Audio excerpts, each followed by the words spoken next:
ఈ రోజే డౌన్లోడ్ చేయండి, మీ ఫేవరెట్ షోస్ చూడండి. అదేంటన్నయ్య, నన్ను ఆయన్ని మాత్రమే పిలుస్తున్నావు? మిగతా వాళ్ళకి మన ఇంట్లో ఫంక్షన్కి వచ్చే మూడు ఉందో లేదో.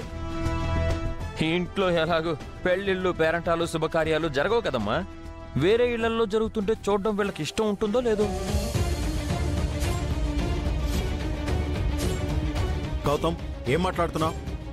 ఉన్న మాటే మాట్లాడుతున్నాను అంకుల్. ఈ ఇంట్లో శుభకార్యం జరిగి ఎన్ని రోజులు అవుతుంది చెప్పండి? ఏదో మా శ్రావ్య పుణ్యమా అని మీ నందుకి మా శ్రావ్యకి పెళ్ళయింది, అంతేగా. నాకు తెలిసి ఈ ఇంట్లో జరిగిన మంచి శుభకార్యం ఏదైనా ఉందంటే అదొక్కటే. అదే చివరి కార్యం అవుతుందేమో కూడా. అదే చివరి శుభకార్యం అని చెప్పడానికి నువ్వెవరు?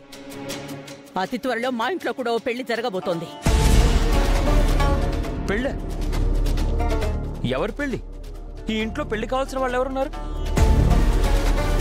రే గౌతమ్, అనవసరంగా గొడవ చేయకు. అరే, నిజం మాట్లాడుతుంటే సీరియస్ అవుతారేంటి అంకుల్?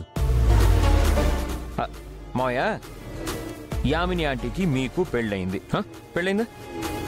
నందుకి శ్రావ్యకి పెళ్ళైంది, ఓకే.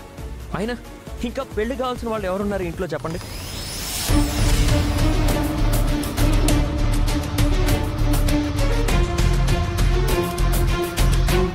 ఓ, అదితి ఉంది కదా, కానీ తను పెళ్లి చేసుకోదు కదా. ఎలాగో మీరు చేయరు కదా. ఎందుకు చేయలేం? ఆల్రెడీ మేము అదితికి పెళ్లి సంబంధాలు చూస్తున్నాం. నేను చెప్పిన పెళ్లి అదితిదే, త్వరలోనే తన పెళ్లి. పెళ్ళ? నాకైతే నమ్మకం లేదు. అంటే కొన్ని జరగవు అంతే. ఇదిగో, ఏది జరగాలన్నా నుదుటిన రాత, చేతిలో గీత ఉండాలి కదా. రాత గీత లేనప్పుడు ఎవ్వరం ఏం చేయలేం. అయినా మీరు అదితికి పెళ్లి చేస్తే నాకెందుకు, చేయకపోతే నాకెందుకు? ఏదో ఫంక్షన్కి పిలవడానికి వచ్చాను.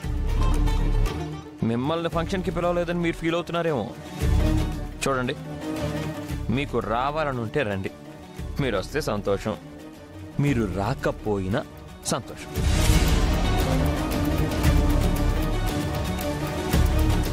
ఎవరొచ్చినా రాకపోయినా నువ్వు నందు తప్పకుండా రావాలి శ్రావ్య. నందు, ఇది నా స్పెషల్ రిక్వెస్ట్, మర్చిపోకు. మీరిద్దరు కలిసి ఫంక్షన్కి వచ్చేయండి, ఓకేనా? అక్కడ కలుద్దాం. బాయ్. అహల్య, పద. కమ్.